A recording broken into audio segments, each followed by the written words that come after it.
रावण के पिता ऋषि विश्रवा और सौतेले भाई कुबेर के जन्म का रहस्य। भारत एक ऐसा देश जिसकी धरती को ऋषि मुनि सिद्ध और देवताओं की भूमि कहा जाता है, इसीलिए हम इसे देव भूमि भी कहते हैं। हमारे देश में ऐसे महान और तपस्वी ऋषि हो चुके हैं जिन्होंने अपने आध्यात्मिक शक्ति से बड़े राजाओं को झुकने पर मजबूर कर दिया था। लेकिन एक बात ये भी सच है कि हमारी दिलचस्पी हमेशा बड़े बड़े राजाओं महाराजाओं की कहानियों को सुनने और उनके रहस्यों को और ज्यादा जानने में लगी रहती है। लेकिन आज हम आपके लिए एक ऐसी रोचक कथा लेकर आए हैं जो किसी राजा महाराजा या रानी की नहीं बल्कि रामायण के मुख्य विलेन दशानन रावण के पिता ऋषि विश्रवा के जन्म की कथा है। नमस्कार दोस्तों, मेरा नाम है अंश और आप देख रहे हैं नारद वाणी। बात सतयुग की है, जब ब्रह्मा जी के पुत्र महर्षि पुलत्स्य का जन्म हुआ था तो वे भी अपने पिता के ही समान बहुत ही तेजस्वी और विद्वान थे, जिसके कारण देवता भी उनका आदर करते थे। एक बार की बात है, महर्षि पुलत्स्य किसी धार्मिक काम से मेरु पर्वत के पास ऋषि तृणबिंदु के आश्रम में गए और वहीं रहने लगे। वहां पर पुलत्स्य अपने धर्म कार्यों में लगे रहते थे, जैसे तपस्या करना, वेदों का पाठ करना। लेकिन कुछ आश्रम की कन्याएं और कुछ अप्सराएं वहां ऐसी भी थी जो आश्रम के आसपास आकर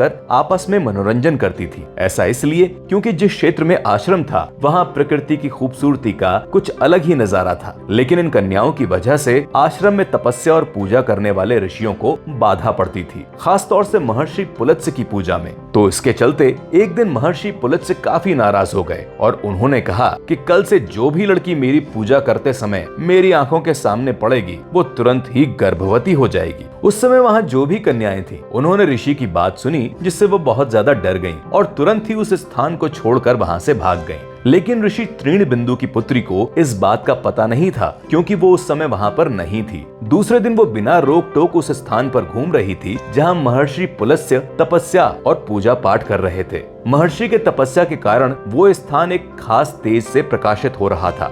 बहुत ही सुंदर वेद ध्वनि भी सुनाई दे रही थी। उस कन्या के मन में इच्छा हुई कि मुझे भी ऐसी पूजा में भाग लेना चाहिए। ये सोच के वो महर्षि पुलत्स्य के पास पहुंच गई और उनका दर्शन करने लगी। इतने में ही महर्षि की आंखें खुली और वो कन्या उनके सामने खड़ी थी। जैसे ही महर्षि पुलत्स्य ने उस कन्या को देखा, वैसे ही उस कन्या में गर्भ के लक्षण दिखने लगे, जैसे शरीर पर हल्का पीलापन सा होना। अपने शरीर में अचानक से ऐसे बदलाव देखकर वो कन्या बहुत ही घबरा गई और तुरंत ही उस स्थान को छोड़कर अपने पिता तृणबिंदु के आश्रम जा पहुंची। अपनी कन्या में अजीब से शारीरिक बदलाव को देखकर तृणबिंदु ने पूछा, अचानक तुम्हें ये क्या हो गया है? तुम्हारे शरीर के लक्षण बिल्कुल सही नहीं है, ऐसा कैसे हो गया? उस कन्या ने अपने पिता से कहा कि मैं खुद नहीं समझ पा रही हूँ पिताजी, मैं केवल अपनी सखियों को खोजने महर्षि पुलत्स्य के आश्रम तक गई थी, लेकिन वहाँ मेरी कोई सखियां नहीं मिली और अचानक से मेरे अंदर ऐसा शारीरिक परिवर्तन होने लगा तो मैं घबराकर वापस आ गई। ये सब सुनने के बाद ऋषि तृणबिंदु ने अपने ध्यान से पता लगाया और पाया कि ये घटना महर्षि पुलत्स्य के दिए हुए ब्रह्म श्राप की वजह से हुई है। इसके बाद वो अपनी कन्या को लेकर पुलत्स्य आश्रम पहुंचे और उन्होंने ऋषि से कहा, हे ब्रह्म ऋषि, मेरी ये कन्या सभी गुणों से संपन्न है। आप पूजा पाठ तपस्या से काफी थक जाते होंगे। मेरी ये कन्या आपकी पूरी सेवा करेगी, इसीलिए इस कन्या को आप स्वीकार कर लीजिए। तृणबिंदु की ये बात सुनकर महर्षि पुलत्स्य ने उनके निवेदन को स्वीकार कर लिया और कन्या से विवाह किया। विवाह के बाद उस कन्या ने अपने पति महर्षि पुलत्स्य की खूब सेवा की और उसके बाद इस सेवा से खुश होकर ब्रह्म ऋषि ने उसे एक आशीर्वाद दिया कि भविष्य में तुम्हारे गर्भ से जो बालक होगा वो मेरे ही गुणों के समान होगा, जो अपने कुल और माता पिता की प्रतिष्ठा बढ़ाएगा और उसका नाम पौलात्स्य होगा। और सबसे खास बात, जब मैं आश्रम में वेदों का पाठ कर रहा था तो उस समय तुमने ध्यान से सारे वेदों और मंत्रों को सुना, जिसकी वजह से इस पुत्र का नाम विश्रवन होगा और संसार में ये विश्रवा के नाम से जाना जाएगा। कुछ समय बाद विश्रवा का जन्म हुआ, जो अपने पिता महर्षि पुलत्स्य की ही तरह वेदों के विद्वान, सत्यवादी और धर्म कर्म का पालन करने वाले थे।